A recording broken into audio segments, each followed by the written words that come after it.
Right. It's episode 40 of OverSight. So obviously this group of people are actually a competent group of people who can play GOATs because we 4-0'd y'all. We've done it. That's it. You didn't even get a single map. You know. What can be said about that? Not a lot of people can say that nowadays. Right. For this episode, I will again strive to introduce people. Although if you don't really know who some of the people are, like I can't imagine you in our target group of people watching the show. Like, but let's just imagine. Let's keep the conceit up, shall we? That they actually are. So obviously Monty, usual co-host and all that, reached the point in his life where this is how you can tell someone's really locked into a long league project where you only do one tournament for a long time. They start trying to just like mess with their own character. Like, oh, look, now I have a mustache. That's a thing. Yeah, see how long I can make this last, 3 weeks? Yeah, well, time for something new. Now I'll be wearing like a trilby hat or something, whatever.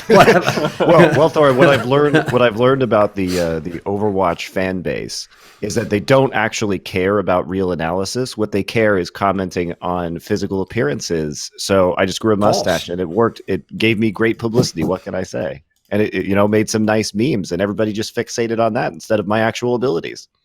Well, it's like the people who actually legitimately thought that I was like some genius marketer for branding myself when I had that big coat on and the scarf. It's like, no, I literally was just in a really cold room. Like that wasn't like some cynical ploy to make you think that scarves are brilliant. Like the room was just cold. Like, it necessitated that choice of clothing, believe it or not. So our guests for this episode, in the bottom right-hand corner, we've got aKm from Dallas Fuel.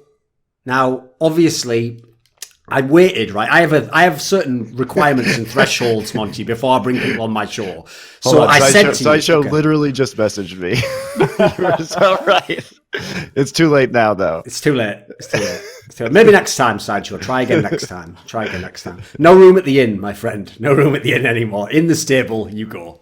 So, with little baby Bren in a manger. So, right, our guest for this one... aKm from the Dallas Fuel. And the thing is, Monty, I decided I would only bring him on when finally he played a hero that he wasn't known for to a competent level in the Overwatch League. So welcome to the show, aKm. I'm glad you're no longer a meme. You're a real thing now in the Overwatch League. Welcome. Took time, thank you. True. You're doing a good job at the moment, though. Obviously, Fuel, something of a revived project, although we'll get to that in the episode. And then obviously the fourth guy, I'm just going to leave all that shit we just said earlier in, would have been Sideshow, but you know what, much like the Overwatch League, he didn't get here in time. So we've had to use someone else, and we all miss him. Maybe he can do his own video response of what he would have said if he'd been on the episode, but he didn't make it, so instead it's Yiska, because he's actually reliable. In many ways, almost caricaturesque in how German you are in that sense, Yiska. You were just ready to go with everything available within like a 5-minute span, and then here we are. There you go. Well done. So, okay, where do we start with this one? I feel like we've got to start with the Dallas Fuel, first of all. We've got to get some insight here. So, first things first, aKm, what is the atmosphere like in Dallas Fuel for Season 2? Because I haven't seen any drama or any of the stuff from Season 1 at the moment. It seems like things are going fairly well in that sense, right? Yeah, everything's going pretty well. I think the atmosphere is like, we're more like a family. We trust each other way more than last season. And we have the same goal right now. Like, we're not trying to shine individually. We're trying to shine as a team. We're trying to win as a team. So that's a huge difference compared to last year. But we're going to the same direction. Obviously, we have some very young players, so it's hard to like get right into it right away. But we're doing better and we're improving day by day. How good is Dallas Fuel GOATs? I mean, I feel like we're pretty good when we're like communicating together and we're not nervous. I think we can beat every single team in the league as long as we play with each other and we trust each other in a game. The thing is, whenever we lost is because we came into the stage and we were super nervous. Some players were nervous and like the nerves got into us and we played like really passive, really slow, and people just ran at us and destroyed us. And there's nothing we've done about it. But like the Philly match 2 days ago was like a proof that we can beat like any team. So yeah. I mean, you can beat any team where they have a substitute player on a role that they're not familiar with. I mean, to be honest, the match was not even. It was not even close. So even with Boombox, I don't think it. I know. I'm just joking. You guys handily won that match. It's true, and I don't think that Boombox being there would have caused Philadelphia to win. But one of the things you guys, so you said some players are nervous. So obviously, like, you're probably at some level talking about Zachary, who was like had a lot of nerves in the World Cup, and he's still like adjusting to being on the stage. But he has looked like he's been getting better and less nervous as time goes on. Is that how you're feeling with the team in general? It's not only Zach. It's like a few players. Like I feel like it's mostly like the pressure from last year. Like since we did really bad last year, that like we have the pressure of not like we don't want to do worse than last year, which is like hard, to be honest. Like it's hard to do worse than last year, but I believe in you. Like they really want to do like a great season. We have like a lot of expectation like from us for ourselves. So it's like that's what they have nerves and like they're scared. But like like Zachary has been doing really great lately, and I'm proud of him as a teammate, and I think it's gonna grow even better and better and better every single match.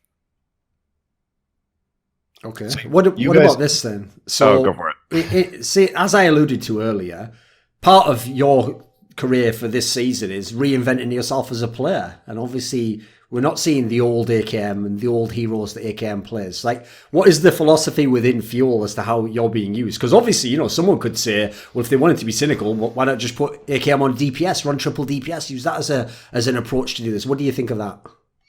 I mean, the meta doesn't allow us to play DPS, first of all. So me personally, I've been working a lot on myself because last season was a nightmare. It was a disaster for my own individual performance. My coaches actually helped me a lot. They helped me a lot like throughout the whole off season for me to be ready and for me to be a way better player than I was. I worked on my versatility. I worked on everything I could work on. And in the end, I'm like starting to be like feeling more confident in myself, in the team, and everything. And I think it shows, and I think like it shows as a team too. Okay. What about the first few games you've played? How have those gone? Because it's been a pretty mixed bag. I noticed you've actually had a fairly hard initial schedule in terms of teams, but it's been up and down. You've won some off the good teams, you've lost some off the ones around your level. What do you think? So Shock, first of all, I think no matter what, Shock played this game amazing. So even if we played better than we did, which we played really bad, I feel like they played this game perfectly. Like when I look at the VOD, I feel like they made no mistake that game compared to like the game against Gladiators that they played. They made no mistake, so it was even if we played better, I think they would have won, unfortunately. But we were still very nervous for that first game, and after that first game, we were like the second day, like we were like, okay, guys, we have to step up. We have to like.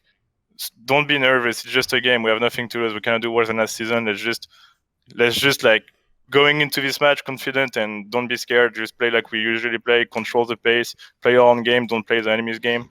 And that's what we did against Seoul. So we played way better. Obviously, we still did a lot of mistakes because of the nerves, but it went way better. And like we won the first map. And after we won the first map, we were like, okay, we can win this game easily. Let's just keep going.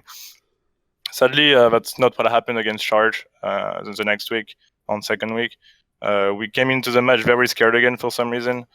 We did so many mistakes that we don't usually do in scrims, and that costed us again. Like obviously, it was like very close maps. So like even if we got 4-0 for a second time, the maps were actually very, very close. So the scoreline doesn't really show what the game was. And it was actually the same mistakes and against Shot. Like we came into the match scared, and we pretty much let them control the pace instead of us controlling the pace, and we played their game, and yeah, that's why we lost 4-0. And like we pretty much had the same speech for the next game against Philly, like that we shouldn't be scared, we should play our game, and that's what we did again, and then we managed to win 3-1. Unfortunately, we want to win 4-0, but because we got 4 twice and we won 3-1 twice, so right now like our map difference is really bad. And we're trying to work on that because if we want to make it to stage playoff, we're going to have to win some 4-0s eventually. But yeah, we're working on that. Okay, if we open it up a bit then, what do you guys think of this season's Fuel? Give it to Yiska first. So the thing is, it almost all teams were wild mixed bags so far. I think no team really had consistent performances, which also makes me... It's not even that some teams just get continuously better, like the NYXL, but Spark had some drops in there. For me, Fuel had similar issues, and I'm still wondering what the whole thing with, switching Effect and then aKm out is about. I mean, I think Effect made a tweet on Twitter saying our coaches are big brain. I assumed that had something to do with the substitutions there.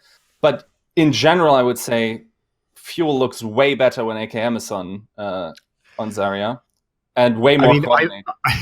I pulled up this stat, and we ended up using it a bunch in the broadcast, and it's going to be even worse. This was before the Philadelphia game, but it's going to be an even bigger difference now, considering that they lost the map where Effect was played in that matchup. But Effect, we have a new team fight metric that Captain Planet has been working on, which is sort of like the one at Winston's lab, but it's actually like a learning algorithm. We'll get Captain Planet on here sometime to explain it, but it's a learning algorithm that will that's as we get more team fight data, it becomes more accurate in terms of where team fights stop and start. So it's pretty fucking cool, actually. But anyway, that is to say that team fights where Effect is in, Dallas Fuel win something like 35% of the time, and team fights where aKm is in, they win 47% of the time. And like I said, that was before the Philadelphia game.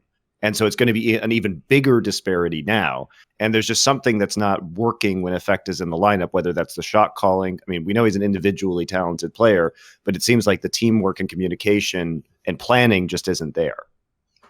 Yeah, it seems to me that it's also not a meta for individualism.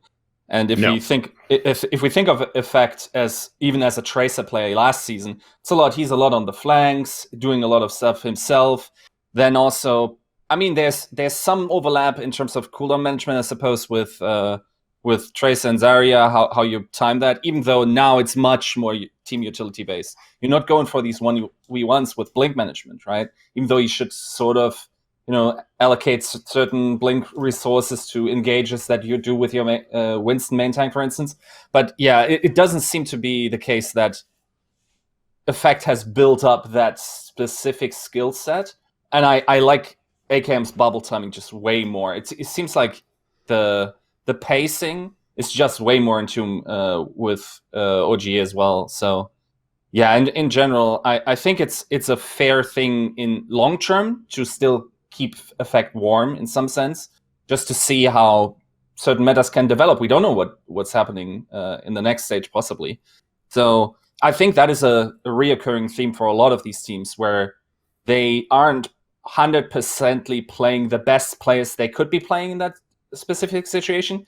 I also don't know if they necessarily know which the best players are in those specific situations, because there's a wild discrepancy between scrim results and then, of course, because of nerfs, on-stage performance.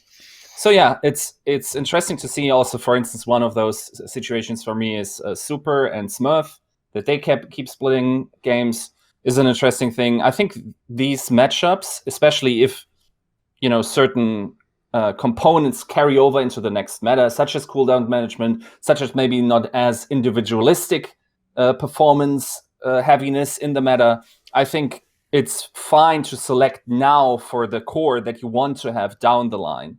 And I think a lot of teams are actually going to go through a very similar process that London Spitfire was doing last season.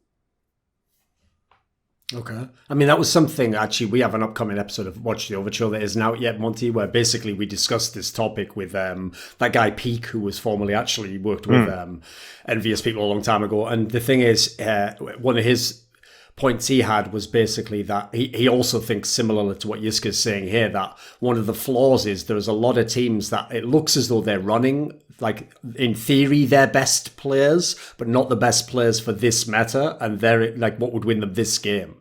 If you can see the distinction there. Like, they're trying to, like, crowbar a guy in because they're like, well, he's one of our best players. It's like, yeah, but does he play this hero? And does he work in this comp? If he doesn't, you probably have to be a bit cynical and think, leave him till a later stage, because I kind of tied it into the angle on, if you look at Overwatch League Season 1, the general theme of Overwatch League Season 1, if you're trying to learn how to build a team, was you just build a team for whatever the meta of that stage is. You don't try and, like, force something that doesn't work just because you've got great players, Yeah, and I think I think London is like the poster child of that right now, because they have now, it seems like, removed Bird Ring from the active lineup and put Guard in, and guess what? They're doing a lot better, even though Guard is definitely not at the same individual skill level across heroes that Bird Ring is.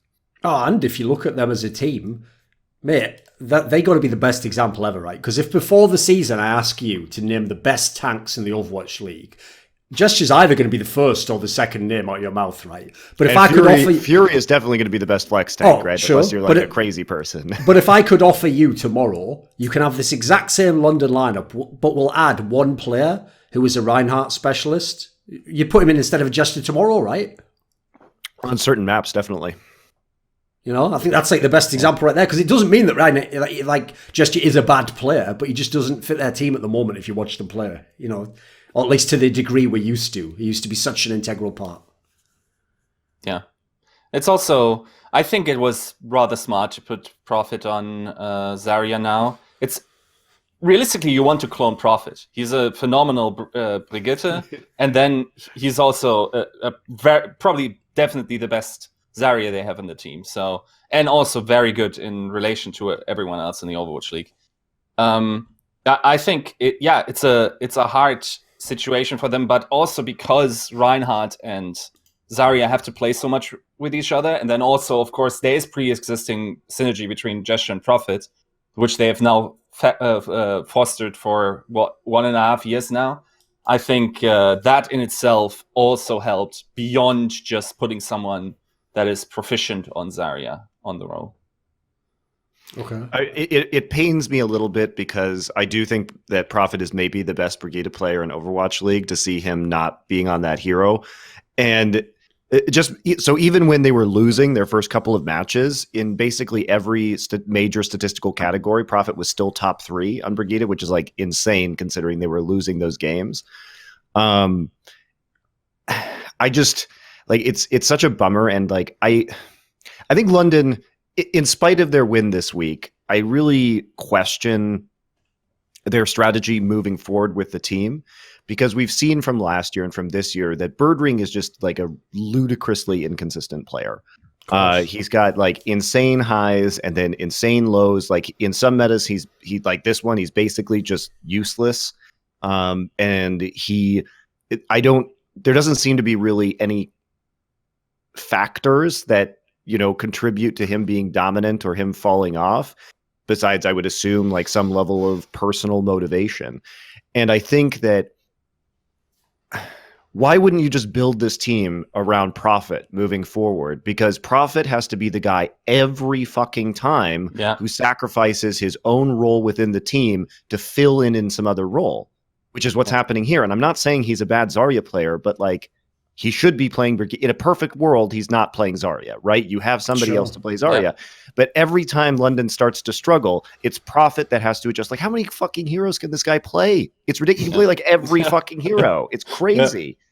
And it's like, oh, well, you know, we're struggling. So time for Prophet to like switch his play style and step up again. And at a certain point, I think with London, you just have to be like, okay, we tried to be the Birdring team. We need to be the Prophet team now, and we need to put players in who are going to bolster Prophet instead of having Prophet be Birdring's crutch for when he's not performing adequately. You know, if I'm London, I think the most important thing I would do is I would go dig around in Contenders Korea, and I would find a couple of additional DPS players to sign at minimum salary, bring them over, and just see what happens. Like, use them, switch all them in and out to play around Prophet's play style. But I think you got to make a change if you're London, because the way that the team has been operating with this group of players has led to just like wildly inconsistent performances.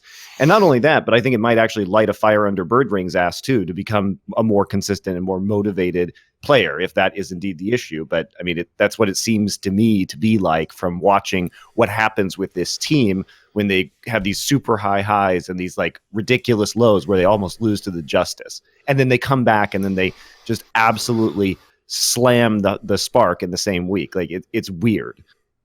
I will also say, if I was a dev and I was tasked to do everything in my power so London isn't absolutely dominating this season, then this Brigitte change that stun doesn't go through shield is one of the first things I would do, because that completely also destroys the synergy between Gesture and Prophet there. Just like setting up these shatters. I think, for instance, Gesture showed that he knows how to look for these, and also that they know how to coordinate them. This is basically, it doesn't matter as much anymore.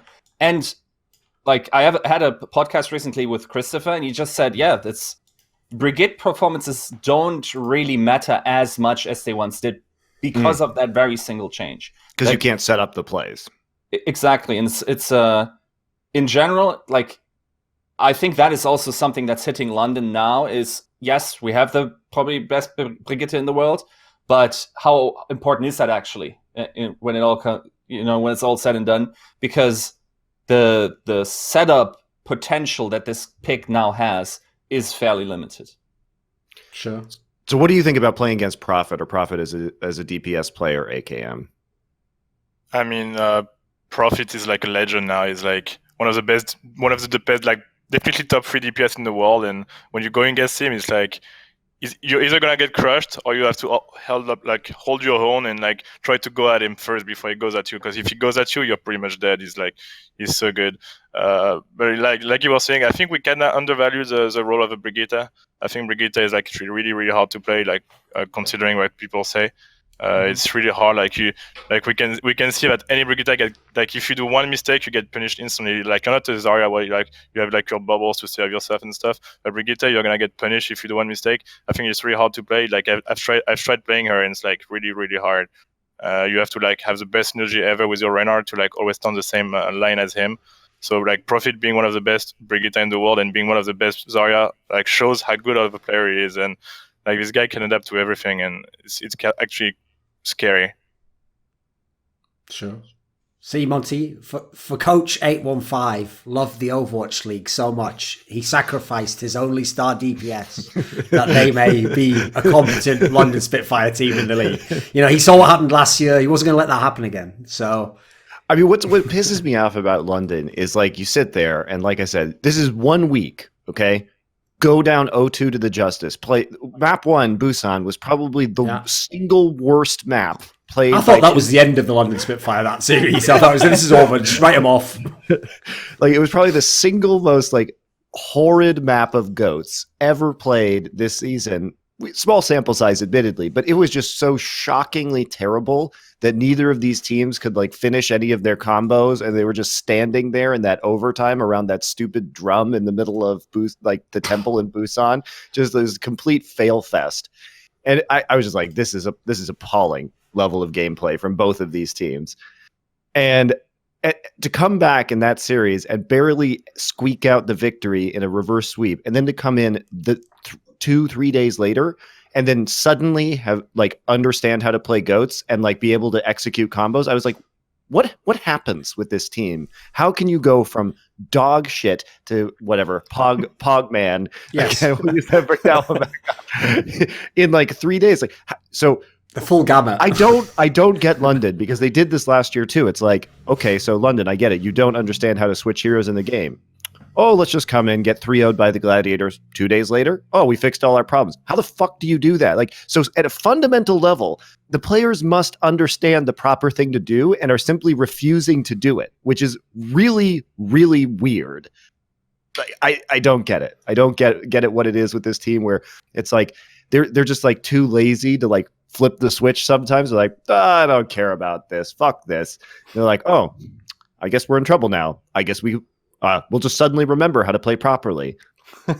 Yeah, it's like, okay, so how many maps do we need to win against the Spark in order to still have a chance in the stage playoffs? Exactly 3? Okay, let's give them exactly 3. And then the best part is they go up 3-0, and then you get to Dorado, and for some reason, Bedosin is like sitting in line of sight from spawn. So what does Spark do? They're just like, oh, we'll just pick Widowmaker for 1 second, headshot the Zenyatta, and then let's just roll through the map. It's like, why are you making stupid mistakes again, London? Like, you did not need to make that mistake. Everybody knows that it's a possibility that there's going to be a Widowmaker out of spot on Dorado. Just don't stand in line of sight. That's just a fundamental mistake. So I don't get how London goes from like, super clean, like airtight play to the most boneheaded mistakes that they, I know that they know they shouldn't be doing this, and yet they do it anyway. It's maddening to watch.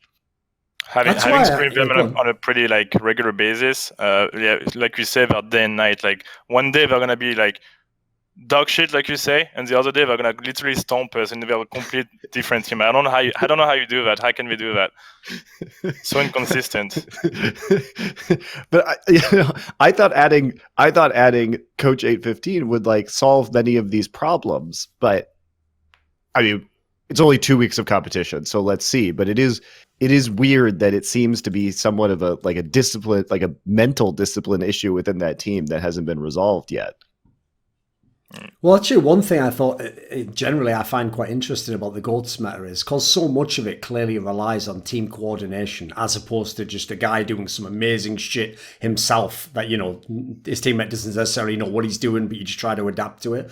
That's got to be difficult to coach. Because now you're taking players who, before, they weren't just competent. They were the best in the world at their heroes. And you're basically telling them, like, you're going to have to literally play these specific ways that might not be the way you instinctively want to play, or they might not be the way that fits your strengths, but you've got to do it because this guy next to you in the line has to know what you're going to do at this point. That's going to be the hardest part. I know coming from Counter-Strike, coordination is probably the hardest thing to... I won't say coordinate, to get within a team because, you know, I have to say one of the aspects that I'm quite cynical about generally in team sports is I don't really buy the idea personally that you can ever start at 0 chemistry and build it all the way up and get to 100. I think you always have to get, like, the rosters that are good, they tend to be pretty good very fast. Like, you know, there's something just works about the media and then you tune it up a bit from there. So actually that's why I say the London team looks pretty kind of disturbing to me because there's no excuses in the roster. They've got all the pieces. They've got an amazing squad. They were obviously the champions of the last season.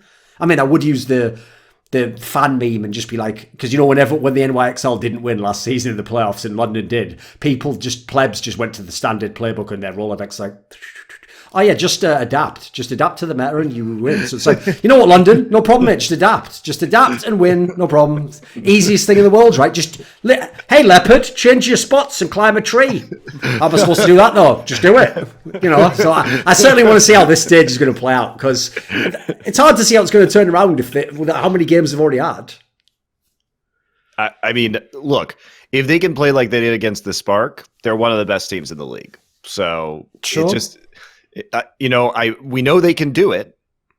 It's just, do they want to? Do they want to do it is the big question. Well, let's talk about the Spark then, because obviously this is the team that a lot of people had touted as potentially the best team in the Overwatch League, but record at the moment doesn't support this. They lost. What's gone wrong? What has gone wrong? I mean, that's honestly them losing to Houston is probably the biggest upset that we've seen so far this season. I would say. What would you say, Yiska? I mean, Fusion being bad at the beginning wasn't great. Yeah, so Florida depends what your Fusion expectations is also were. pretty high up there, I think. Well, there was a last minute player substitution. Sure. There was at least like a little more logic to that one. Yeah. No. Otherwise, I will say though, like before the season started, I sort of addressed that in that one article in that joke thing. I personally talked to teams that said that they thought they were pretty good, but they weren't Vancouver Titans. So that pretty much everyone I talked to told me that Vancouver Titans was going to be the best expansion team, that they have a very strong understanding of the meta, and then that Spark. I mean, this is also like just from knowing these players, it's also not their meta necessarily. So that like the groundwork or like the fundamentals of that team, I think don't lend themselves too much to this. But then again, they had pretty good performances otherwise. I think they also, like probably many expansion teams, have major nerve issues. I know I heard that behind the scenes, some players had to frequent the bathroom during halftime because they were just sick from stage fright. So not specifically from Spark, but yeah. Wait a minute, you mean like Jamie Foxx when he was in that movie? What was it where he was like, Any Given Sunday, when he's like thrown up before the game or whatever? Yeah. Calm down, boys. It is just video games. Like, I know, listen, the stage environment can be intimidating. I get all that, but like, you're being physically sick. I will say both the times I heard this, it was from a different expansion team, and both times the expansion team won. So, what does That's that say about the Exactly. established teams? Yeah, that's the secret. What do you think, aKm, about the Hangzhou Spark? I think they're like one of the best team right now. Sadly, like I think the nerves get to us sometimes. Like I didn't expect them to lose to Houston at all. I thought they were like for all of them easily. But yeah, like they have so much versatility. They have great players, and like actually, it's scary to think that this team is like a new team, and they're beating so many like established team already, and like they're over the top, and like they don't have that good of a record, but like by the end of the stage, I'm pretty sure they're gonna like be close to playoffs or be in playoffs at least. And yeah, like they have great DPS players and they have like great synergy. So I'm guessing like it's nerve getting to them. Like most of the teams, like us for example, like yeah, they're pretty like they're young players, they're inexperienced. I don't know if any of them actually did stage time before, but yeah, I think it's nerves. I mean, they did. Most of them did have stage time before, but it was in the contenders context, and also, even if you're doing very well, it can just be psychological. It's like, oh, I'm in the big leagues now, even though the environment is functionally similar to what you were used to in contenders Korea. It doesn't help you not get into your own head. I do think that one of the interesting things about Hangzhou is, so I love Gushui. I think he's a fantastic player on an individual level. But I do think that the team performs worse with Gushui in the lineup because, as we were discussing before, in this meta, there's less of an ability to individually outplay people, and that coordination is so important. And I think when he's in and their main tank is not, able to speak in Korean and they're probably having to communicate in English, it slows everybody down. A part of me really wishes that they would just sell Gushui to Chengdu, because I think that would be a really interesting trade, and I think it would make Chengdu like a lot better. And I kind of want to see Gushui on an all-Chinese lineup where there isn't going to be a communication barrier. But I do think that's somewhat unlikely just because, again, he is very individually skilled, and the Spark, probably want at least one Chinese player to represent China on their roster, which is a bummer because I think both teams would be better with that trade. It's also possible that they might want, if the meta changes, it might be more favorable to Gushui's like individual playmaking style, and that could also be helpful. But I mean, factually, No Smite is much better with the team. No Smite has also proven to be a super clutch player in that match against Valiant, where he just sort of styled on Fate with Reinhardt on Nepal. Was really fun to watch. I'm not sure what they're doing with Adora versus Bazzi right now in terms of substitutions, because he got subbed out in their last match against London. Bazzi did, and they put Adora in on the Brigitte, and I didn't really understand that change. But I think they're still a really good team. I guess my criticism of the Spark would be like the main tank thing seems to switching in and out. The main tank seems to be hurting them, and also sometimes they have the London problem last season where they'll play one strategy even if it's objectively bad, and they'll just keep playing it over and over and over again. And sometimes they can make it work because they're individually skilled, but it's not exactly ideal. Yeah, I will also say, I mean, their record currently is 2-2. 3-1 would also already put them like at third place, right? And realistically, they were only one game away against Houston, because we will know what happens in Game 5 for Houston. So, yeah, generally, also what you said about Gushui for Chengdu. I mean, if they get him and then Eileen, they pretty much have the best players in China. And that would be a very interesting team, just to what it would mean for Chinese Overwatch then. I'm looking forward to if esports really is going to be a real industry that's going to last decades long. In the future, what will happen is when you become a 14-year-old trialist at your local esports training facility, Monty, where you begin to get scouted and brought up, you will immediately, no matter where in the world you're based, begin learning Esperanto at the same time as you learn the game, so that it doesn't matter in the future which team you end up playing for. We will all have global universal communication, because that's what it was invented for, guys. Don't blame me. Just look it up. By the way, this is very off topic. Have you guys seen... what is it? I think it's Incubus, the only Esperanto movie ever made. No, it stars William Shatner, and it already sounds great. prior to him being on Star Trek, and Yeah. it's a black and white art house film where William Shatner speaks Esperanto for the entire movie. It's And does he fantastic. speak it in that manner that William Shatner speaks? Yes, it's great. I bet that's amazing. I bet that's I know it's a deep cut. It's a movie from the 60s. It's incredible. You should watch it. Yeah. Indeed. I might have to put that on my list. Yeah. Right. What about this then? So another team, I mean, you've already brought them up, is the Vancouver Titans. So what I found interesting about this team is this was more in the preseason of a mixed bag. Like some people took them and were like, right, it's the right way, guys. Of course, they're going to be really good. Some people were like, no, I don't know if they'll be that good when they come to the Overwatch League, though, and they have to actually, they've changed a couple of the players, obviously. As aKm said here, the hype's pretty big for them. They're supposed to be one of the best teams. So what do you think, actually, aKm? Start us off. What do you think of the Vancouver Titans?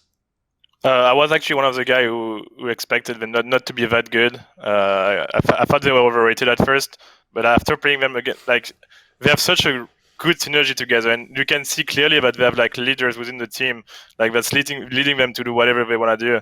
And right now they are the best team by far. I haven't played New York, so I cannot really say if they're Sure. if New York's better than them. But for example, Titan is the best team by far we've played in scrims. And if they keep going like that, if they keep building that synergy and having the same leadership that they do, they're gonna be contenders for to go to the finals at the end of the season. Okay. I saw, by the way, since I was speaking about Peak before, I saw he actually did a video about Bumper from this team, the main tank, and I have to say he has been exceptional if you look at the first few games they've played thus far. It seems like they're killing this man. So Bumper gives and takes. He almost threw their Volskaya match when he charged himself off the map, right? So sometimes he does things that leave you scratching your head. But you got to, with his aggressive play style, you sort of have to take the bad with the good. Yeah, I can relate. Yes, you can. Sometimes I watched you charge yourself. I've been off a few maps. Yeah, exactly.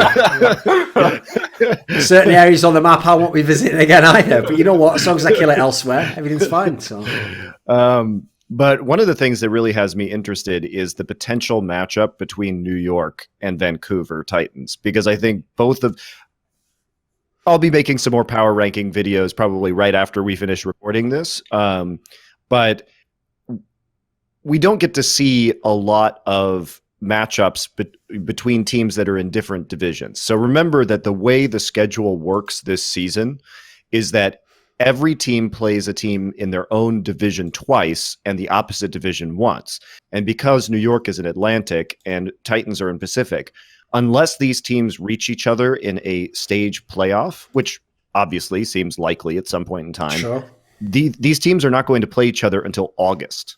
Their one game is in August. So it kind of bums me out because I would really love to see them, because in a way they're like polar opposite styles. Everything that the Titans do is about playing around their aggressive tank line and following up on Janu and Bumper's aggressive play. Whereas NYXL is all about playing around Jonak and their support line and playing super defensively around that and peeling for that back line. And I just want to see these two teams play each other because I just want to know what will happen, right? I think it's very cool. I think a lot of people are going to be thinking, oh, New York is maybe the best team in the league. The problem with New York is that their schedule has been so weak that their own play has been very crisp. But they've also played Boston, LA Valiant, Washington Justice, and the Houston Outlaws. So I would argue they haven't even played a top 10 team yet, which, you could evaluate their own play and say, oh, it's really clean, but it also has been not really challenged. So I don't know if I guess I will put them probably at number 2, but I'm still somewhat skeptical. NYXL is also a team where, I have a hard time saying they're the number 1 team, because if you look at them at the moment, they look like one of the only teams in the league that is benefiting still from having insane player strength. That clearly just does allow them to win games. They're so good, but I haven't seen them go against the best GOATs teams and see what they actually do. Exactly. Who else would you like to see them against aside from Vancouver? Who would be a good matchup? Paris. That, by the way, Monty, I know it's very early, so you can't take massive conclusions from a few games. But there's another example of where the things that we all try and figure out in the off season, it's most of us are going to be wrong when you actually see the season begin. So when the season's begun now, think how many people wish they'd gone and picked up European players, because European players, GOATS was their way of life. Yeah. That's what they were all about. Like, these guys they only were at the top because they could play this way. So it's actually not that big a surprise. The Parasitone's pretty good, right? I mean, I didn't think so. I had them rated in my top 8 teams. I think they were number 7 coming into the season.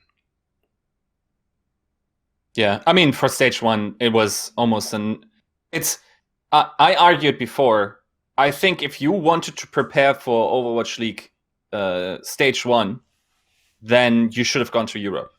Now, in hindsight, I think that's a good point. Where the strongest teams were, unfortunately, actually, because of acquisitions, the best GOATS team that we've seen so far by eye test, and far and away, by the way. Eagle Gaming is of course no longer around, but there are certain elements then also still in Paris. The thing is, the knowledge of that team, also with their coach, Fefe, I think is that how you pronounce it, aKm? Yes, Fefe. Yeah, Fefe. Fefe. Okay. That level would have been interesting to see, also just having more input, from the scrim market, just seeing, because Paris against these other European teams wasn't doing that hot in scrims, at least supposedly. Of course, this is European gamers telling me percentages, right? Of course, yes. Yeah. So I liked your article where scrim percentages only add up to 100, which is true. Yeah. No, but that is certainly. I also think Paris is only going to get stronger this stage, because one of the biggest this is a coaching stage, I think, a coaching meta. This is where, because the individualists can't make as much of a difference, the system you impose upon your team is so important that you need very good coaches. Okay, if your team doesn't do well in this meta, maybe your coach just doesn't understand GOATS well enough, or he's starting from zero with your players, and there's some inherent thing in your team where it's harder for them to learn GOATS. But in general, this coaching staff for Paris is probably the best assembled in terms of just teaching GOATS that you could have gotten before the season. Yeah, with Seta as well. I don't think there's a better tanks coach in Overwatch. This guy has been focusing on tanks play with Giganti for 2 years. So I think he's pretty comfortable. So I have a question for you, aKm. As a team that was not playing a lot of GOATS and is now getting GOATSy out there, how was the learning? Are you allowed to say that? Have you ever tried slipping that in on the broadcast yet? Yeah. I mean, see if you can get up to the line. What is GOATSy, Thorin? I'm unfamiliar with this. Can you explain it to me, please? I mean, I assumed you spoke with so a Y sorry. at the I end, just said that. Did exactly. I say something inappropriate? No, just an adjective to be like a goat, right? No exactly. Problem. I don't know what you're talking about. No need to tear yourself apart trying to figure out what that means. So, as you are getting GOATSy, don't know what that could refer to. aKm. What was the process of you guys learning it as a team? Because obviously you sort of skipped that meta in the Overwatch League and now have had to try and master. Pull back the curtains. Let us have a peek inside. So, come on. That's awesome. So the thing with us is that we are lucky that we actually played in the World Cup, and we were in Europe practicing. So RCK, me, Enco, Timo, we were all in Europe practicing GOATS against Eagle Gaming, for example. For us, for France, we had Eagle Gaming as our main partner. So we learned a lot from them. They actually helped us in a way to be better at GOATS. So it was. What did you learn from them? What were your main lessons from Eagle Gaming? Adaptation and routes where you have to take to win a fight, and best positioning, when to engage, things like that. When you like when you look at Eagle Gaming play, and to come back on the subject, by the way, if I think Eagle Gaming was playing for example, like Novo League right now, or at World Cup, like the whole roster, they would have followed everyone at World Cup, and in Novo League, I'm pretty sure they would easily win stage one flawlessly. So like that's how strong they were as a team as GOATs, because they were practicing like since like 6 months before it was even a meta. But yeah, so like we learned from them like everything. And the best thing for us is that we had Nico, who was actually playing in Eagle Gaming, so he could like give us all the insights that they had. But I think the best thing they were doing is that they knew which cooldown they had, they knew which cooldown the teams didn't have, or which ultimates they had and which ultimates they didn't have. So they knew what to do in every situation, and they spent so much time learning all those things. Like it took literally like hours every day to learn all those things for them, and it shows. And like that's why I think the Paris team is going to be really strong this stage, is because they have Nico in the team that knows pretty much everything, and I think he's one of the biggest reasons why we are winning right now. But yeah, like so to come back on the Diasfield subject, so we had me, Unco, RCK, and Timo, who pretty much knew all of that. So we tried to help everyone who didn't play GOATs, because like lots of players didn't really play GOATs before we came into the team. It was hard at first. Obviously, at first we really sucked. I'm gonna be honest, we sucked. We had a lot of things to learn. We had a lot of things to improve. It was we did it like step by step. We didn't want to like skip like too much. We did it step by steps. We started sucking less. Eventually, we came down to like a level where we are confident in like playing against any team. But it's like it takes time. It takes a lot of VOD reviews. It takes a lot of talks. It takes a lot of everything. It's like for me in this meta, it's mostly about VOD reviews than playing time, because VOD reviews is like where you see what mistakes you do and what you could do to be better, because you don't really need playtime, because like I was saying earlier, it's not really about individual skills. It's about like team play, and if you manage to like see that in a VOD review, what you can do better as a team, and that's when you're gonna start playing better. Sure. Right, what about this then? So, a team obviously we have to talk about, they're a big name, is the LA Valiant, and obviously it's been a terrible start to the season for them, but with the caveat, to be fair, they have played two of the teams people consider to be the best. They have played Spark, they have played NYXL. What's the problems in Valiant? Actually, I have no idea what's the problem with Valiant. It's like, in screens are not that bad, but on stage they don't look that good. Space is playing amazing, but the team itself is not looking great. I don't know if they're not on the same page, if they're nervous, but there's definitely something wrong within the team. I don't know if it's like the support line, switching like from Costa to Cookie. To Cookie, but yeah, I have no idea what's wrong with that team. Especially because Izayaki is actually also performing a very good individual. He's really good. Yeah, that's just a team that's interesting. Like didn't Moon, was it Moon who said on Twitter that they couldn't play Costa because his understanding of GOATs was too high?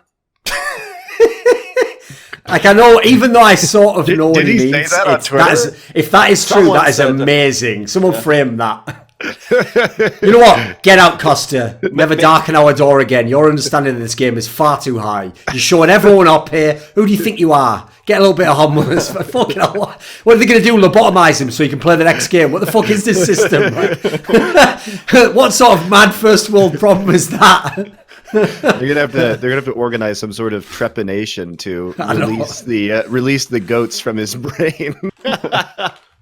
Right, which one of you is going to have a third of Costa's brain implanted into your brain? But sir, my brain's entirely functional, not in goats. Now, who is it going to be?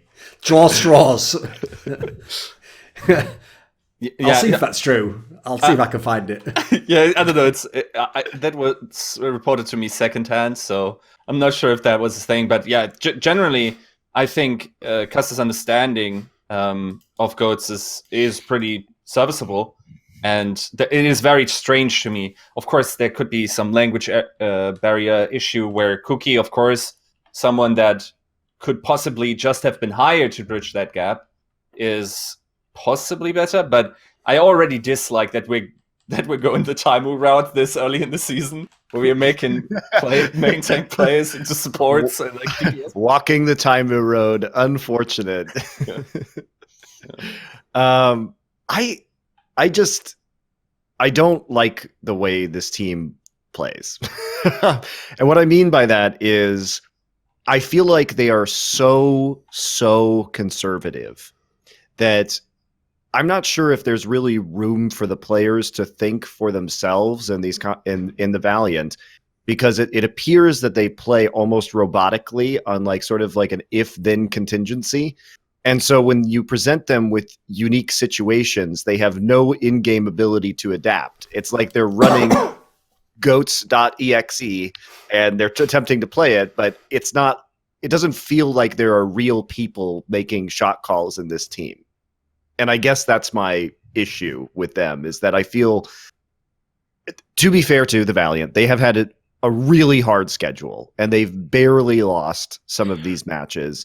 You know, I think that fans are probably overreacting, but the Valiant, they should have beaten Toronto, but their first two matches were against the Spark and the XL, right? So and they played both those games to 5 maps. So it's not like everything is going disastrously for them. It's just been a really tough road.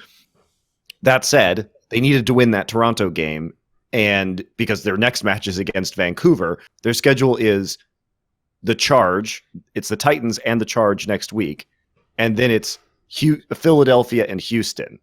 So, you know, if they were thinking about, hey, maybe we need to make stage playoffs, pretty much had to win that Toronto Defiant game, because I don't think you're going to make stage playoffs without 4 wins. I think that's just not a thing that's going to happen. That and honestly, losing against Defiant when they still don't have Neko playing, where Zenyatta is a pretty big thing, and you have a main support on Flex. I mean, that already doesn't work well for Fusion. So yeah, that's fairly inexcusable. The one pattern that I find very interesting is most of the teams that are doing well right now either have players that have played in contenders last season, so probably because then they bring the knowledge of GOATs in. They have players that played in the World Cup, or they have an academy team. That's 3 no's for Valiant as far as I can remember, other than, I guess, Space played the World Cup. Yeah, that's like... Also, if you look at Houston, very similar situation. They lost their academy team. I wonder if there's some issue with getting that quality knowledge from those sources. I don't know. Like, and if you think about it, this is a meta where disciplined coaching and a teamwork focused approach should absolutely be winning you games. This you would think that this would be a great meta for the Valiant. You would think that, right? Just based on every single time, the way that the team is set up is, we will do the meta thing very, very well. It may be boring, but we're going to win games because we play the meta, we get the meta, only do the meta, right? Never deviate. That is the Moon coaching philosophy, right? And that should be winning you matches in this. I'm worried about the Valiant, and I know Valiant fans are going to hate to hear me say this because it's sort of like a meme with the team, but who is the star DPS player on this roster? Let's pretend you go into a meta where you need some individual playmaking from your DPS players. Just get that support player. He's always up for it. Put me in, coach. Like Kareev, KSF, and Agilities. That DPS core does not... well, Bunny as well, I suppose. Bunny, at least, I think, does have like individual... Like, he can make the big plays. Sure. But that DPS core does not fill me with a great deal of confidence in the Los Angeles Valiant to be a top 8 team when the dust settles at the end of the season. The thing is, where a coach like Moon is very good is if you have ideas that you then need to implement in a system so your players do it consistently. The problem is they also let go Damon and Gumba like at the end of the season. And I wonder they did bring in a new Korean coach. So they do have they have Stoop, and they have, let me remember their Korean coach's name. Dongsu, who came from that's a good Hanbox. That's not necessarily the top WGS team. Laurels 9. I don't even know what WGS Laurels 9 is. Do you? No. Okay. Yeah, Well, I think honestly that's I'm what gonna I've guess seen. that. I'm gonna guess to be Chinese fair- team by to the be way that fair, name's they written. do have packing 10 as well from True. Angry Titans. So maybe there's your goats connection there, Yiska. Yes, but from what I know, Packing is also more a Moon type of coach. He's not necessarily, one of these analysts that just map the game out in their minds and they just need someone to, phrase the things to the players so they can understand. I think he's also more of someone that enforces the structure. I think he's a former Marine as well. So, yeah. I I'm mean, not Valiant is a very systematic team. Like, that's what you get when you have Moon as your coach. Yeah. And I think it leads to consistent performances, but I don't think it leads to championship performances, if that makes sense. Yeah. I mean, my observation about Valiant is that, okay, so we have Fate that likes to talk a lot. I heard that he likes calling everything, he even likes to micromanage everybody. And me having personally played with Costa, I know he likes to talk a lot, and that's maybe was a reason why they're switching Costa a lot, is that those two clashes maybe, they don't have the same vision of the game, and they cannot work together, and it ends up being the team not being on the same page in matches and stuff. So I don't know if that's the main reason why they're switching me out, but my assumption is they're doing it because of that, and I'm not sure if it's true or not.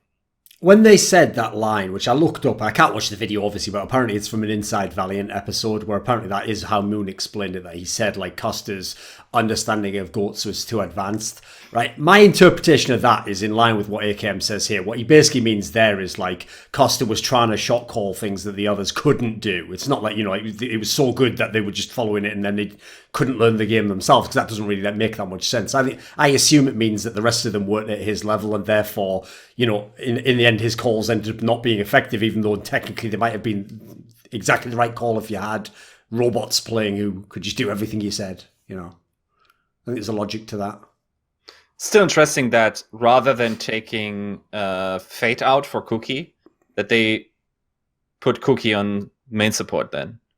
Because if you have someone that understands it very well and you have clashing calls, you probably take out the guy that has a worse understanding. But then again... Stop being reasonable. Stop it. Why would you do that when you could just change a player's role?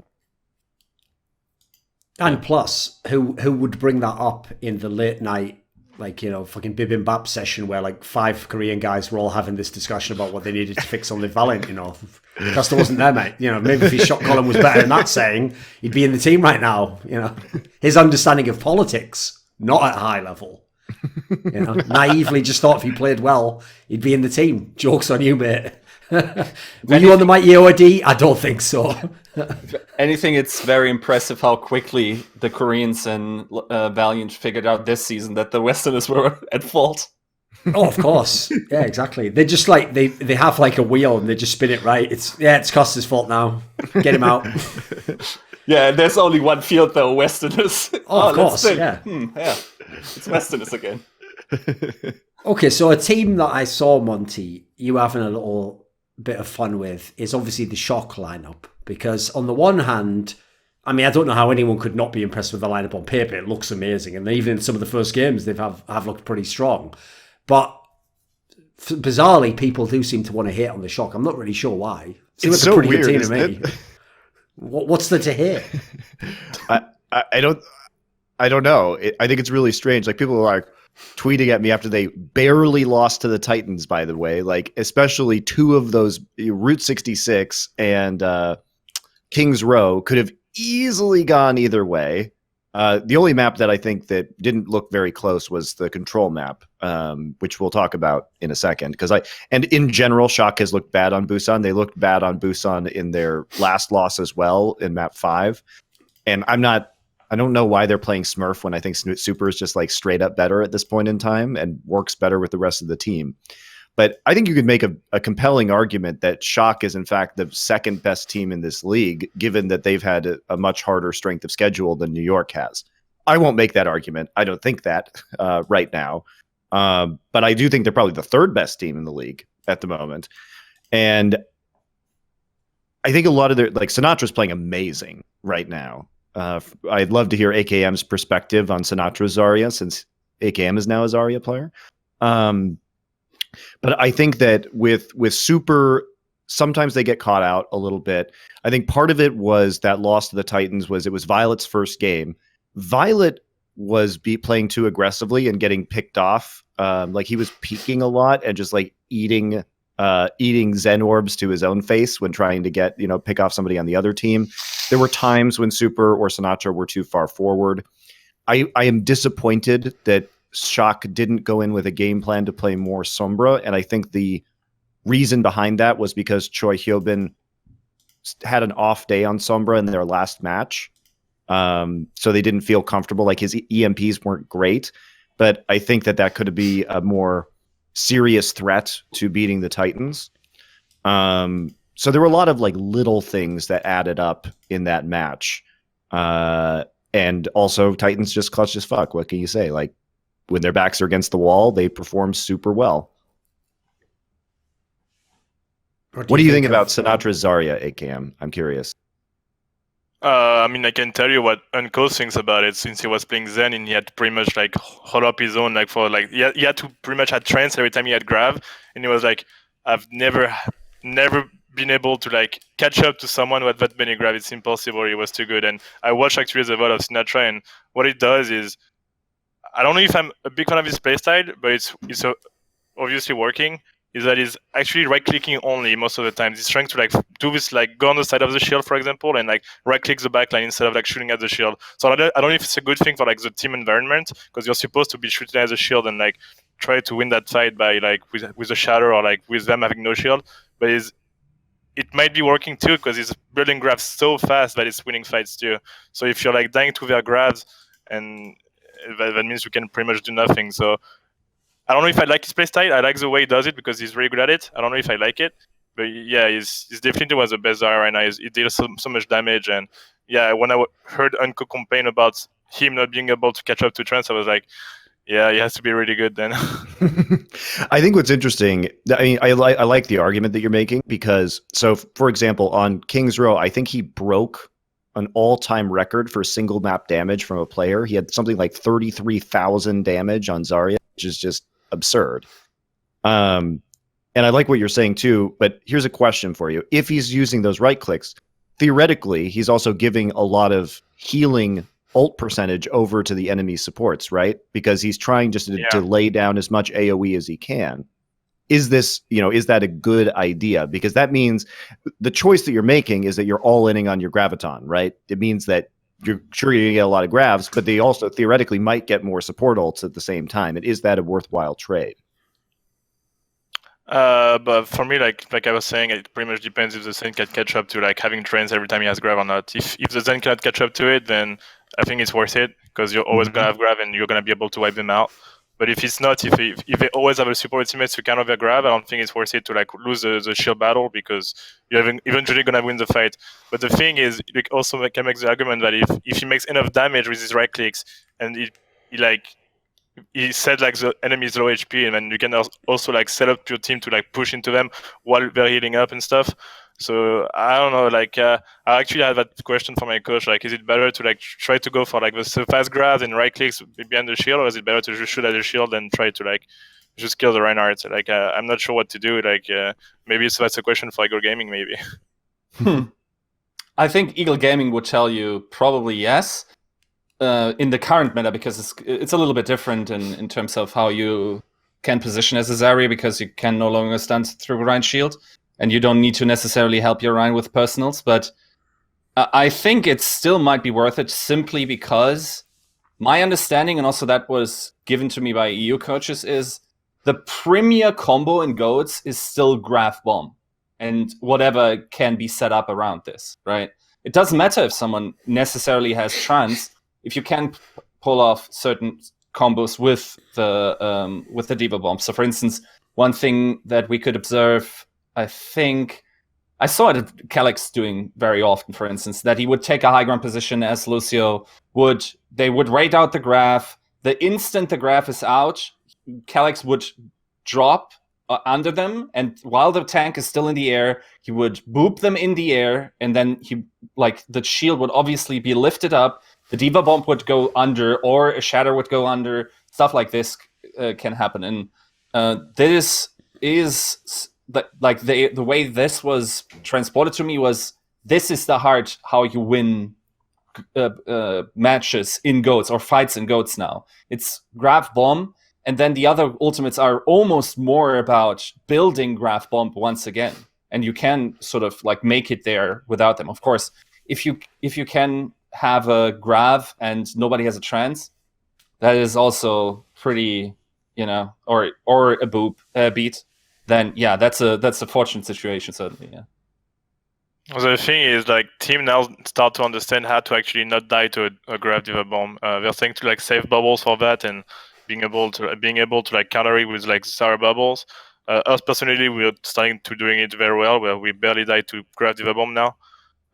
So like I don't know, I'm not sure. Like, I'm still questioning myself about that like every single day. Is it better to go for the Grav or go for the shield? And like that's pretty like I'm pretty like never gonna find that out.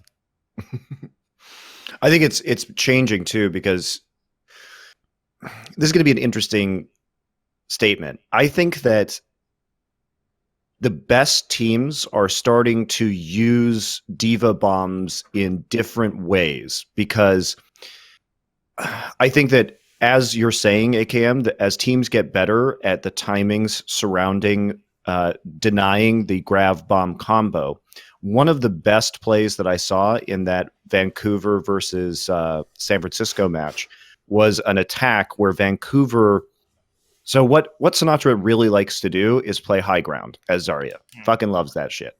And I love it too, because it means that you always have control over the amount of damage you are receiving, and you can play around your bubble timings by peeking out on your bubbles to get that charge and then not taking damage in the other times. Also, of course, you just have better line of sight for dealing damage. You can use your right clicks better over Reinhardt shields, whatever you want. Anyway, he likes playing. You can also technically hit the right click even when they can't see you. Yes, also true. So Sinatraa loves to play high ground. So I'll probably make an analysis video about this, but there was a moment on Volskaya in the on Titans point A attack where Sinatraa is standing on the high ground. And what they do is they realize that Titans have bomb, but they don't really have anything else. And so what they do is they speed boost onto the point and throw the bomb in between Sinatraa on the high ground and the rest of his team, and then jump onto the high ground and just kill Sinatraa. So bomb as a zoning tool, I think, is getting increasingly important, because if at any time in GOATs you are separated from the rest of your team, you are losing that fight, basically. Like, you have to death ball. And so teams are getting better at like sliding these Diva Bombs in, not because they think it's going to kill anybody, but because it separates one player from the rest of the team. They then collapse on that player and kill them. And so there are going to be more uses as time goes on for the Diva Bomb outside of that combo, especially, as I agree with aKm, it is getting less effective because teams are getting better at dealing with those grab bomb combos. Yeah. I think what a lot of European teams now do is they don't actually necessarily go for the 6-man grabs. They try to more split the team with the grabs as well. Solo grabs are perfectly fine right now. And I think this is just, like you're saying, evolution, where Grav and bomb, if you can isolate one person with it, just do it. Like, if you can get that, then fucking do it, because you're going to win the ensuing fight. Yeah, especially the Zarya. So especially if you can isolate the Zarya. Something we do with Diva Bomb now, sometimes from time to time, is that we actually use the Diva Bomb just to break Reinhardt shield and to be able to shatter right after. It's like we barely use the bomb to like for grab. Well, we use grab Diva Bomb every time we have it, but it's like we always have a plan after that, because we know most of the time it's gonna get countered by bubbles. So we know, like, okay, after grab Diva Bomb, let's shatter or something, or let's push into him because they're gonna have low shield, something like that. And that's like, we always have to have a plan for that after grab Diva Bomb, and that's what makes things like better as a player, and like because we have more plans ahead, and like it's better, I guess. But to come back on the high ground stuff, yeah, actually, I think every team started copying Sinatra on the high ground stuff, even me. I think Carpe started doing it. I started doing it. We always go high ground because it's really, really strong. You have to deny that Zarya has a high ground. You actually waste your time by trying to deny the Zarya high ground, and it's really hard to like deny her because she has self bubbles, and she has usually she has like a brig with her to help her out. So yeah, there's not too many plays to that, and it's really hard to play around. And I'd like to actually hear your analysis about it, like how to counter it, because it's something really, really hard to do. So as a defensive team, like for example, if the Zarya has high ground and you have to retake, it's really hard. Like for example, I have one example. It's like Rialto on that staircase second point. When the Zarya is high ground here, there's no actually path where you can go to remove her. She's gonna be high ground no matter what. So you need to make a play around it. And usually the play you have a corner there too. It's even more annoying. Yeah, it's really, really hard. And usually the play is, since she's high ground, your only play is to actually go really aggressive on the Reinhardt, because she's not gonna have like the self bubble. She's not gonna have that self bubble that can actually block the damage coming in for your Reinhardt. So like usually what I do, me personally, is that I friendly my Reinhardt, I bubble him, and after when he's like getting pushed in, I go in front of him to take the damage with my bubble, like to pretty much block the damage so he doesn't take damage. And if they cannot do that, that's like our advantage to do that. But it's also risky because he can, like the Zarya on high ground can pretty much one shot a Zen or something. So it's like, I don't know, it's really hard to play around. So one of the things that I said before the season started was that I really don't like the fact that teams will intentionally play goats into a goats defense where Zarya has a high ground advantage. And I think that if you're in a perfect play scenario, the attacking team should lose every time. So I would argue that one of the best things you can do, and something that's still being horribly underutilized, is that you shouldn't be playing in situations on attack where you're playing mirror goats into that. And I think teams are unwilling to take risks because goats is so consistent. And it bums me out when I see certain teams. So like in the Gladiators match, they were playing Anubis A defense. And I still think that Orisa, Widowmaker, Junkrat is the best defense on that point. Because if you're playing goats on attack, you basically just have to stand in a bazillion Junkrat mines, and you're going to get tires, and you're going to get fucked. And on your approach, the Widowmaker can get those pickoffs. You can't control high ground, even with Winston goats on that map, because you just don't have enough mobility, and the Junkrat and Widowmaker can just bounce from opposite sides of the point at a higher rate. So there's no reason in my mind not to at least attempt that defense. Now, the problem is the Gladiators did it, right? But then what happened was in that match, they tried to actually go for, on Paris, Nico switched to the Widowmaker. And so they were playing like Widowmaker goats without the Brigitte. And with Moira too, I think. What? We didn't have Zen that Moira. Yeah. But what happened was Void on the Gladiators on the Diva flew up and got demech'd by Nico. And there's literally no reason. It's like they forgot how to play this defense. You don't try and deal with the other Widowmaker. You just say, fuck the other Widowmaker. We have Orisa shield. Just stand your Widowmaker behind Orisa shield. There is no, or stand outside of that Widowmaker sightline where you have sight onto the point. Like, that was actually just a terrible mistake by the Gladiators, forgetting how to play that defense, because I think it's been a while since they played it. They lost immediately. Then you get to the point, like the second point where it can snowball, and it did in Paris's favor. But that doesn't mean it's bad. And I think what's so powerful about this defense also is that the best way to counter it is still dive. Like, you basically can force them onto a Genji pick, and that is a defense. aKm's like, tragic memories right now. Sorry if I'm triggering you, aKm. No, why are you telling everyone that? Don't tell them that. But the thing about it is, like, you can still run a Genji attack into that, and it was always hard to do it because you have to like flank all the way around as the Genji, set up like the perfect pincer attack onto the high ground. But imagine trying to force teams to do that when they haven't been practicing it for a long time. Right? I think it's like incredibly underutilized, and I was hyped as fuck to see Gladiators do it, and then I was unhyped as fuck to see them instantly mess it up. And I'm like, just ignore the Widowmaker, idiots. Like, why are you trying to deal with this guy? Yeah, I agree that against Orisa the best way to play around it is dive. The only thing I will say about playing Rise aKm, I still think it's the best first point defense. But the bad thing is if you mess anything up, the thing is with Ghost, you can do Ghost against any other comp, you can do so many mistakes, you're not going to get punished if you have Moira. And the Rise aKm, if you're going to do one mistake, you're going to get punished instantly. And the only excuse I have for teams playing Ghost first point defense is that if you mess up your first point defense, you're going to get snowballed really hard on the second point. Yes. And if you start playing Ghost, and even if you mess it up, you're still going to have like ultimate charge for the second point. So that's mostly why I know why they do it. I just don't like it. Yeah. I mean, the other thing though with the Junkrat defense, which I like, is that even if you do mess it up, and they did, the problem with what happened on the point B defense with Gladiators, if you look at it, is that you have Junkrat tires still almost all the time, because if they're trying to play goats into that attack, even if you fuck it up, which they did, you're still going to get a tire because you're just dealing so much damage to these tanks. The problem is that they only killed Cruz with the tire, and Lucio, after he's already speed boosted his team onto point B on Anubis, you don't need him anymore. Like, you can kill that Lucio and it doesn't make a bit of fucking difference. So if they had been able to take out somebody who wasn't Cruz, I think that they successfully defend on B.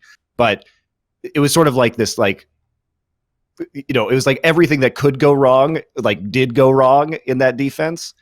But it doesn't mean it's bad. And I agree. This is why teams are so, you're saying the reason why teams only want to play goats, because it is so forgiving. But that doesn't mean, like, everybody, I think you can make strong arguments that goats is almost never the best composition to play on a point, but it is the most consistent composition. And that's why people like it. But it pains me that professional teams should be able to execute on some of these other compositions, and they should be able to, like, full hold. Like, they should be able to force the other teams off of goats. Like, that should be a thing that is happening, and it's not. I mean, that's what we tried to do when we pulled off the Bastion comp, Orisa Bastion. Sadly, we completely... Oh, you fucked up your high ground transition with the... Yes. Every time we tried it in scrims, we always full held, and we fucked up so hard. I think Effect... your Orisa didn't end up there, right?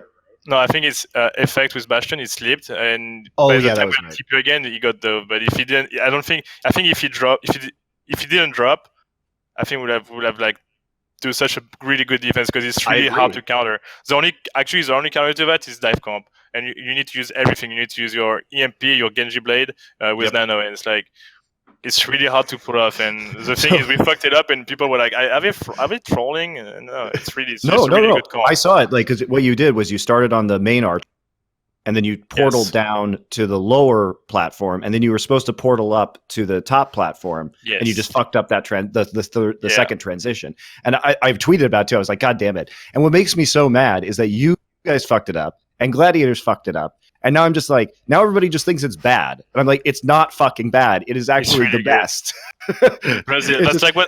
That's like the only comp. Like, that's why I like the Bastion better than the Orisa, the Junkrat Widow, is like, because Bastion, it forces them 100% to play dive. They cannot play Ghost. If they play Ghost into it, they have no mobility except for maybe the Monkey and Diva. But they have no mobility, and they're gonna die. There's no way they take the point with that comp. So they have to switch to dive. And the thing is, we fucked it up, and it was really bad, actually, because it was right after we lost Hollywood, and like Hollywood, we should have won it, and we threw it, and it was right after, and we were like, fuck, and we were different. Yeah, so it was really bad. One of my favorite things that you guys did was your match in the first week against Seoul, where you were playing that time bank on King's Row, and you went for the Orisa Roadhog against Orisa, and I've been a big fan of teams using Orisa Roadhog versus Orisa, because I just think that it's a great counter to Orisa comps that don't have a Roadhog, because you bring back the Halt Hook. And I mean, you in particular had some amazing snipes there to close out that map. But it was like, I love that composition. I love that adaptation of like rolling out with the Roadhog play, because you can just yank somebody over the shield and then you win the shield battle instantly. And also you just have more pressure on their barrier as well, because the Roadhog is just like pumping damage into their Orisa shield. I think it's super cool. I really enjoyed that. Yeah, we pretty much felt like when we came up with that, we pretty much felt of like playoff last season. Well, like, it was a meta, like the Mercy main healer and like 5 tank burst, like damage burster, and like that's why we do that. Like we have they can get picked by Rodog, they get picked by Enzo, they can get picked by Widow. So it's like a really risky comp. That's why every time someone pulls that off, we're like, okay, let's just play that, because like we have way more damage shield and we have way more like they're risking pretty much dying every single second. So yeah, we really like that comp against Orisa comp. Yeah, I think you guys have actually. I appreciate what your coaching staff is doing, because I feel like just go goats lol is, fans think that, but it really isn't ideal. And I appreciate teams that are at least attempting to do things that I think are riskier but have a higher upside. Like the way to think about it is like it's high risk, high reward to do these compositions, whereas goats is just like low risk, medium reward, which is why everybody is doing it. And also, I think the other thing is that factually, at some point, you have to be good at goats. And I think that because teams know that, because the cycle of goats is, so let's like theory craft a match right now. You are the LA Gladiators, or you are the Dallas Fuel, and you're holding Anubis A, and you've got this hard point composition, whether that's with a Widowmaker and a Junkrat and Orisa, or with an Orisa and a Symmetra and a Bastion, okay? So they have to switch. You're trying to force them to switch into dive. But the ultimate goal of this is to hold them as long on A as you can, force them to switch, and then switch to goats faster. So the point is, there is always a when you're going to switch to goats, not an if you're going to switch to goats. And teams are trying to play each other for that ultimate advantage, right? To have the better ultimate economy. So the logic then is, why would we practice these other strats when we can just practice goats, be the best goats team, because eventually we will play goats. That's the problem. That is that is the fundamental problem of goats, is that the cycle of goats will always return to goats, right? And that means teams will emphasize practicing the goats, but at the same time, there are certain scenarios that it just seems ridiculous to me that you would play goats. Like when the Gladiators lost to Paris, they kept playing Reinhardt Goats Mirror into Paris, and I'm like, what the fuck are you doing right now? Like you are basically hurting yourselves by playing this mirror. So I think teams get into their own head a little bit too. Yeah. I think the good thing that we can expect then is that come stage playoffs, we will see way more of these curveball strategies that teams then had time to develop, also already having learned the fundamentals of goats. So you don't need to currently, like, basically every meta is a thing of time management. It is not like, even dive wasn't the best on every map in every situation. No. It was just the most effective to practice. If you were the best dive team, you were the NYXL for the longest time, and then you were Boston Uprising, right? So yeah, I think come stage playoffs, also given the new structure and also, you know, the frequency of the matches in general, yeah, I think we will see way more of these strategies coming in. I mean, that is why we start, like, some teams start playing Sombra instead of Divas too, is because, like, mirroring is like gonna be random sometimes. So you wanna be like have that extra advantage by putting something new. And I think I don't know if we are the first one to put it off the Sombra comp, but when we started doing it, we were like, oh, it's actually really good. And it's actually, like, if you play it well enough, it can be a reliable counter to goats. The thing is, it's risky, and people don't really like risky stuff, like Monty was saying. Right, being as there are so many teams, and obviously we need to pick and choose who we're going to talk about, I'll give each of you a choice. So, Yiska, you have a choice now. Do we talk about the Seoul Dynasty or the LA Gladiators? Which of the two would you vote for? LA Gladiators. Right, let's do it then. So, Gladiators. Bit of a mixed bag so far. I'll start this because I want to go back to the point about mirroring Reinhardt Goats against Paris. So, my Gladiators, it was a very weird match for them. This is a team that is known for its strategic preparation, having tailored strats coming in, like weird shit that they do. You literally just saw the Paris Eternal lose a King's Row game super hard to Sombra. And you, LA Gladiators, have like 3 Sombra players on your team, and you spent all of last year being known for your Sombra play, and you come in and you opt into a Reinhardt Goats mirror. What the fuck was happening there? That was super weird to me that they didn't at least even try and play Sombra. Yeah, generally they are it's an interesting season for them, and generally, I think they're one of the more. I mean, they had a pretty strong schedule so far, right? So, if I'm not mistaken, they had Seoul. They lost to Seoul. They beat Shock. They played Paris. And they lost to Paris. They beat Shock without Violet, but that remains to be seen how he can adapt. But yeah, they played some of the best teams in the league, and I wouldn't therefore put them where they currently are in the standings. So no. Generally, they also play London and Spark next week, and then they play Rain and Charge. They actually have they may have the hardest schedule in stage 1.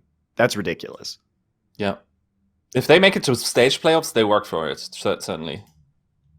But it's going to be hard at this point, I think. Even though it's also unfortunate that they're playing London now that they look of course.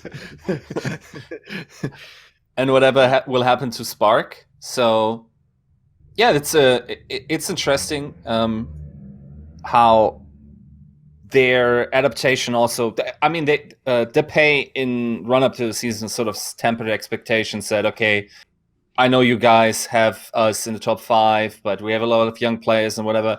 I think I'm still like giving that expectation. I'm still very convinced of the quality that the Gladiators have.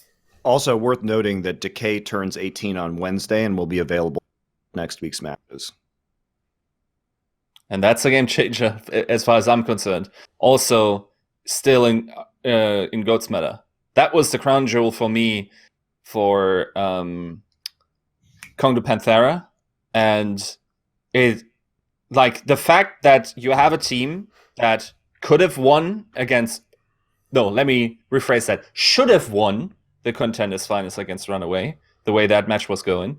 The fact that Shanghai Dragons is now not doing better is okay, they have the main rank troubles, but it's also that one of the key players is missing from that roster. And Zarya also turns a lot of wheels in that composition. So it wouldn't surprise me if their practice time was sort of still a lot with Decay. Yeah. I mean, it certainly will be this week. Yeah. Have you seen Decay in your scrims there, aKm? What do you think about him? I haven't seen him. Actually, I've seen him a couple of times, never mind. But not that much because we are practicing, obviously, with the players we are going to play with. From what I've heard, he's a really, really, really talented player and he's going to do amazing for them. So I'll see. Probably in the next couple of weeks, I'm going to scrim against him. I'm not sure if he's going to play next week because even if he turns 18, as he practiced with the team enough to be able to come into the matches right now and perform as better than the other players, that's what we're going to see. But yeah, I'm looking forward to that player because he's been on our radar for a while now, and we'll see how he's gonna do. Okay. Right, what about this then? aKm, your choice. Right, you can pick the Chengdu Hunters, or we'll talk about the Toronto Defiant. Which team's more interesting to you out of the two? I want to talk about the Hunters. Okay, let's do it then. So obviously one of the few fully Chinese rosters pretty much in the league. So what do you think of this team? I mean, they're interesting. Let's put it that way. They're very interesting. They have Ameng, that's this guy is such a good hammer. He's actually insane, but it's also costing them not to have that run-out player that's gonna dominate the game. And like you were saying earlier, if they're actually picking Gukshu for their team, it's gonna be such a huge pickup for them. I don't think it's gonna happen, but somehow, even if they're playing with a Hammond only, they're doing really great, and they're doing they have a good start of the season. Obviously, they can do better, but actually, the first time we screamed them, we were really what are they doing? What are they doing? Why do they run Hammond only? They're running Hammond Ghosts and stuff. I was what are they doing? But it's actually surprising because you're not really used to playing against this kind of comps. You're not really used to playing against this play style. So if you don't know how to adapt quickly to it, they're gonna catch you by surprise, and that's why they're probably gonna win a couple more games at this stage. Well, I think that it's also they have Jachirin on the roster, who's another main tank player, but I'm not sure what's going on with him. I don't know if he's here or not. I don't think he is. I think he is the visa issues. I wasn't sure if he had like just gotten here or wasn't here. But they do have another main tank player. I think they're playing this way out of necessity right now.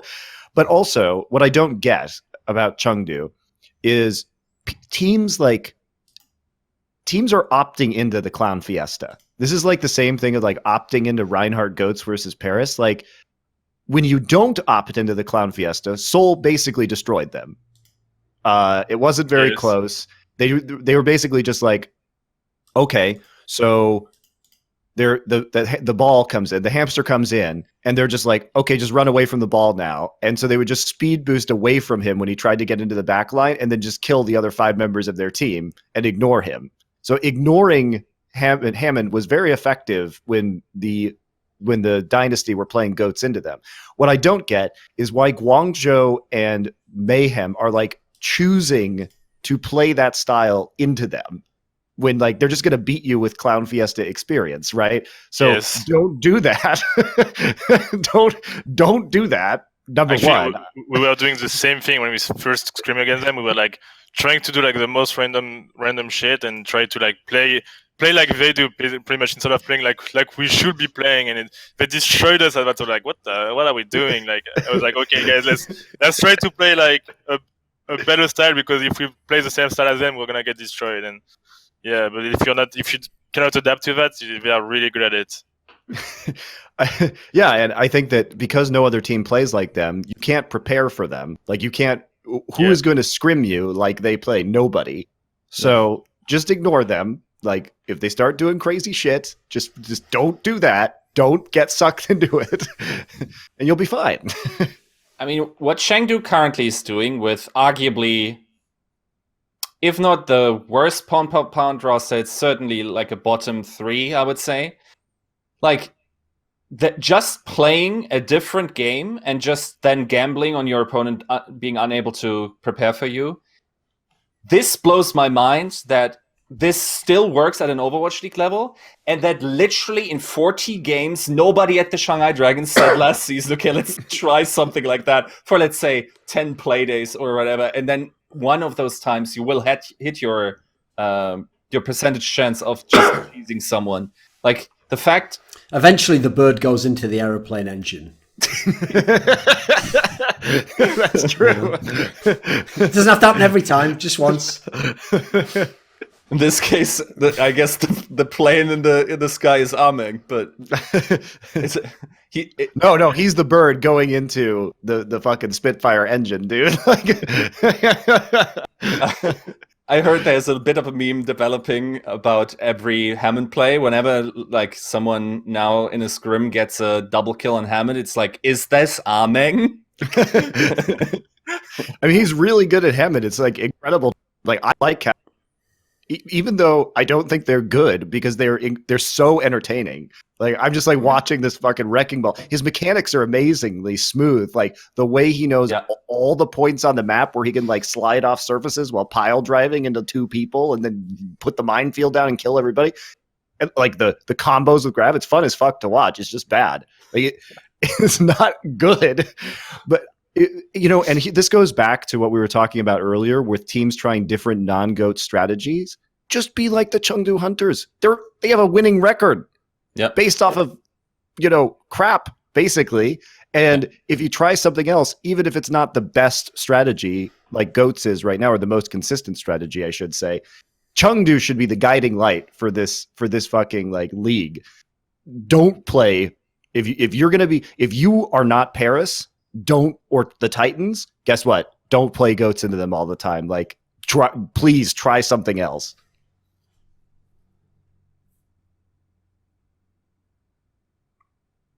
All right, then. Is that it? I don't know. Apparently everyone just accepts your premise. Okay, there we go. Right, what about this then? Your choice then, Monty. Last one. You can pick between... Let me see, who's a reasonable one? Thorin's team grab bag. Okay, we'll go with Outlaws. There's like obviously one that's a lot... I mean, it's going to be a lot of criticism, but there's one that's obviously everyone would like to hear. Or I'll say Fusion. Let's just do 2 fan favourites here. Who do you want out of those 2? Ugh. Both teams that in their own ways are kind of struggling, right? relative to the rosters they have? I don't know if I want to talk about Winston Goats that much. So, do you have an alternative team you'd like to suggest? We'll go with Outlaws. Okay, Outlaws it is. Nice. Like I can't deal with the amount of Winston Goats. It's just gonna make me mad for Fusion. So the Outlaws. What do you say about them? They beat Spark, which was we mentioned it earlier, is arguably the biggest upset in the league. Had a lot of game fives. It's that or Mayhem versus Fusion. I think those are the two candidates. Houston did have a lot of game fives, which they lost. Which is weird because you would think that going back to Control, that's where Houston should be able to close it out with like Linkser on Widowmaker and Dante playing Tracer or other DPS heroes. You'd think that would be good for Houston to go back to Control for Game 5. But it hasn't been. I just don't think they have like the flexibility in the roster is so weird. They played Spree for their entire last match, and he's playing a lot of the Diva. There was a time, I think Zoe mentioned it on one of the pre-shows, where it's like before, I think their last match, Cool Matt had played both Diva and Zarya, but Spree had only played Diva in their games, which is not what you would think should be going on. Based on his history, Yeah, based on Spree was, the Zarya specialist last season. Then they brought in Jake for the shot calling, I guess. Linkser didn't even show up in their last match, which I kind of agree with. I don't think that they should be playing Linkser on Brigitte. And I would rather, if I was them, I'd rather have Jake's very vocal shot calling abilities in this meta than have Linkser. That would be my opinion. So I don't necessarily disagree that they were doing anything wrong, but man, they got totally stomped by New York. I mean, they got 1 point in the entire series, and that was the last map when New York was playing Bastion, which is good, by the way. I don't think it was a meme comp, but I don't know how you fix this team. They're in a bad space. I mean, the way I see it right now is that they're actually trying to copy everyone else instead of actually trying to find their own play style. Why are they trying to run goals instead of actually trying to find their own playstyle? For example, we found our playstyle by playing Sombra, and we're really good at playing that Sombra comp. But why are they trying to force something that they cannot obviously play? Why are they trying something else and see how it's going? Yeah, especially with Dante, for instance, being a Sombra specialist. That is so. The thing is, their score. Of course, they had the double game fives. I actually researched this for an article. Their game fives are actually nuts. Okay, so Outlaws over the history of this organization have a 52.4% win rate on Control if the Control map is the first map. They have a 33% win chance if it's the fifth map. They are 4-11 in game fives. They would have made playoffs easily if they, for instance, I think they lost 3 game fives against Fusion last season, and Fusion was their direct competitor. So if they would have knocked Fusion out of playoffs potentially. They had the better map record. They would have been in playoffs just by winning one of those map fives. So before the season, Flame said, "Okay, we're bringing in Dante. Of course, we have a problem here. Also, Dante, one of the more clutch players, statistically." And they bring him in, and still, this very small sample size. I wouldn't say that they didn't fix it, but if you look at the statistics, especially from last season, it was actually never about them being bad at King of the Hill. It was always about them being bad in Game 5 scenarios of King of the Hill. That's really interesting. There is something more to it, and I'm not sure if I want to attribute it to mentality within the team, or if concentration just goes down over an extended period of time. There are a lot of factors there, but if they can fix that, they can establish themselves as a mid-tier team. But sadly, they haven't yet. Okay, I do think we have to take that with somewhat of a grain of salt this season, and here's the reason why. So we can say, oh yes, those matches were in week 1 were very close. They went to game 5. But what were the conditions to which they were going to game 5? First off, they were up 2-0 on the Toronto Defiant, and they had 3 match points to close it out and got reverse swept Okay, so it's not like, lol, they lost game 5. It's like you were playing an expansion team. You have established synergy. You should beat Toronto Defiant if you are the Houston Outlaws. Then we have their second match against Boston. Boston is playing with aKm on an off roll. They are playing with a main tank that literally arrived earlier that week that doesn't have synergy with the rest of the team. You should not be going to game 5. There's one. Okay, here's another one. You play 2 control maps. These are the maps where you most frequently see triple or quad DPS. Boston only has 1 DPS player because Color Hex is suspended. So why can't you win a fucking control map against them? Right? The losses have been unacceptable, right? This isn't just like game 5, haha. It's like you should not even be going to game 5 in these scenarios. That's not a cool way to lose. Now, they came back and beat the Spark, which I think was impressive. And also the Spark I don't know what was going on with their shot calling in those games. They seemed to turn their brain off. But credit to them, they won. But then they come back and immediately just get absolutely slaughtered by New York. So I guess historically we can say, okay, well, this was nearly the team in the overall season playoffs instead of Philadelphia. But I look at their game 5s this season, I'm like, why were we even here in the first place? Yeah. But again, in both games, they won the first game, right? The King of the Hill map. And then it goes all downhill from there. It's crazy. Yeah.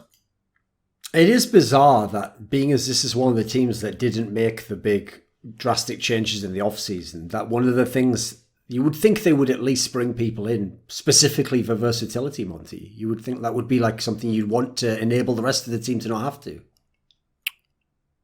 I think that there are also, I think we haven't talked about this enough either when it comes to the Outlaw, but they have sort of serious ownership issues right now. They laid a bunch of people off that were working for the parent organization. The whole team is up for sale currently, including like both sides, the Optic and the Outlaw side. So I wonder if it's not even the team's fault that they couldn't bring in more players. For all I know, they've frozen their budget while they're trying to sell this team, right? So yes. Like that just sucks. And there's not much you can do about that if you're at a team level trying to fix problems. Like, I don't know if they can hire additional staff right now. I don't know if they can sign more players right now. They may just say like, nope, this is what we got. We don't want to inflate costs because we're trying to sell this asset. It's a totally reasonable thing to happen. So they could be getting fucked that way too. Yeah. I think the main concern when I've watched them as well is like it doesn't look like there's much improvement happening. I mean, I'm impressed they managed to win that game. Sure, that's great stuff, but the same flaws reveal themselves pretty much every time they play. I would also argue that it was more the Spark losing than them winning. Yeah. I think the Spark classic Monty downplay of an underdog team's win. There we go. There we go. Now everybody's going to get tricked by that. Yeah, of course. Especially because the Spark has a bunch of Koreans, mate. And you're talking about the Western team. The old classic theme, retrodden yet again in a new game.